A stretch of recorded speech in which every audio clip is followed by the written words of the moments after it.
Hey, happy day 61 of the BP challenge, blood pressure challenge for me, health or lifestyle challenge, or maybe even a business challenge for you.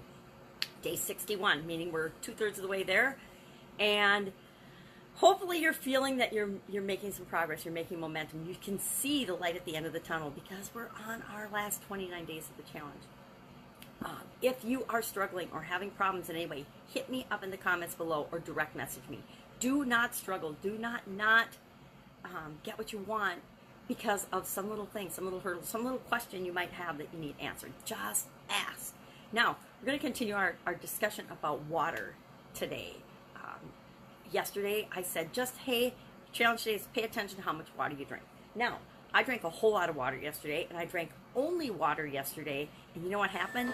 I got a killer, an absolutely positively killer headache, and like a migraine headache, and had to lay down because I'm used to having caffeine in the form of coffee every day, and I broke my coffee pot, so I thought, oh, this is a great way and a great day to go ahead and drink a bunch of water. So I drank a bunch of water, which helped me to detox quickly, but it also, boom, hit me up with a really bad headache because I do drink generally coffee every day, usually 4 or so cups of coffee every day, and going cold turkey, no coffee yesterday definitely played a number on my head. So that is what I mean by a reaction. That is what I mean by, maybe it's not a positive reaction. I wouldn't consider yesterday a positive reaction, but it's a reaction. So I now have learned something very important about myself. I don't want to go cold turkey and switch to lemon water and regular bottles of water and not have any coffee at all. We'll talk about coffee tomorrow since it came up today. But the importance of water. Now, I learned some tricks after my sudden cardiac arrest from my dad, who also had heart challenges. A couple things happen when you have a heart event, which I wasn't expecting and had never really noticed. But up until the point of my cardiac arrest, I always ate ice, a ton of ice. I always had ice in my pop, and I drank a lot of pop, remember, before my cardiac arrest. So I always loved ice. My daughter's first word was ice when she was a baby. And so that tells you ice is something that had always been a really big part of my life.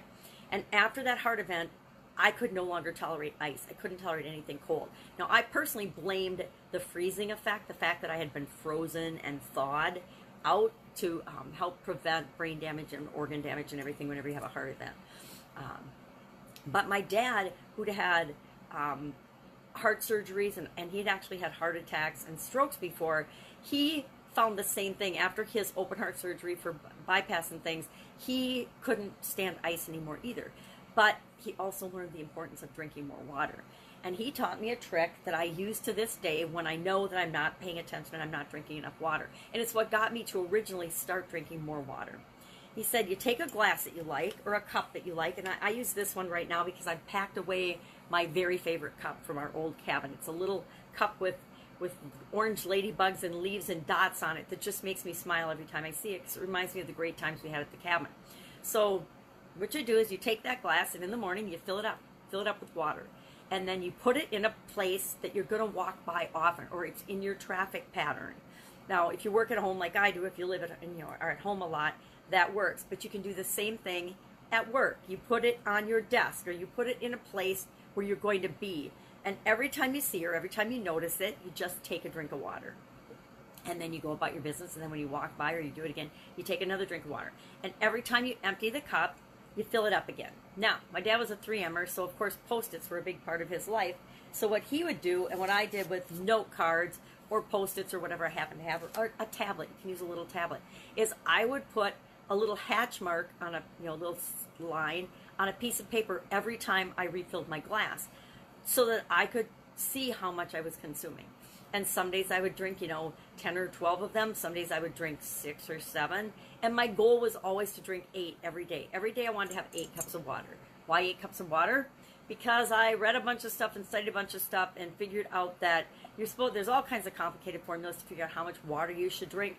But I actually just would pay, this is kind of gross, but I would pay attention to what color my urine was. If my urine was super duper yellow or bright yellow, I wasn't drinking enough water. If it was not yellow, a very faint yellow or white, then I knew I was drinking plenty of water. That was my litmus test to tell. And so nowadays, and that's a really good sign. It's a really good way to now know if I'm not drinking enough water. If I go to the bathroom and it's super duper yellow, I know that I'm not drinking enough water, and I'll go have a couple glasses of water, because I've gotten to the point where I don't need to leave the cup around and the little hatch marks on the Post-it note. But that was the way that I actually trained myself to make sure I was getting enough water. That's how I originally did it. That's what I recommend if you're not a water drinker. If you drank, 5 or less glasses of water yesterday when you were paying attention to how much water you consume, excuse me, I would encourage you to try this. Just set a glass of water in your traffic pattern, put a little piece of paper by it with a pen, and every time you drink a glass and refill it, put a little hatch mark. And do that until you get up to 8 a day. And then when you get up to like 8, or if you think you need more, then do more. But when you get up to the number that feels right to you, and you've done it for a little bit of time, and you feel like it's become a habit, then you can stop doing the paper and stop doing the hatch mark. I'll tell you right now, every once in a while, I will get in a phase where I'm not drinking enough water, and I will just pick it right up again for a day or so. It usually only takes me a day or two, and then I'm right back at getting the right amount of water for me again. So that's your challenge today, is figure out a way that you're going to get enough water for you.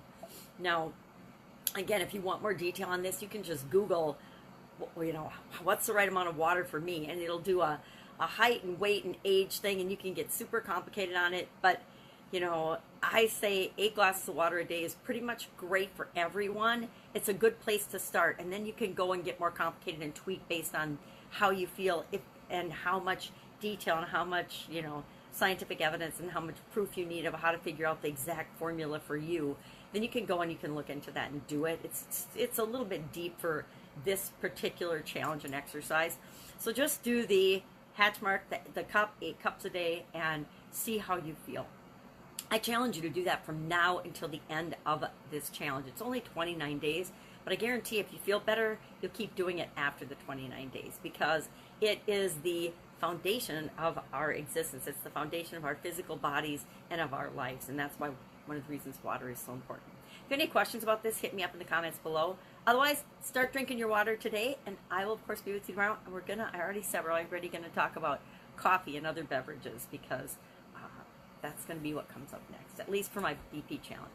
Have an amazing day. If I can help you, hit me up in the comments below. Do not be afraid to ask. There's no reason that anybody should be struggling with this challenge.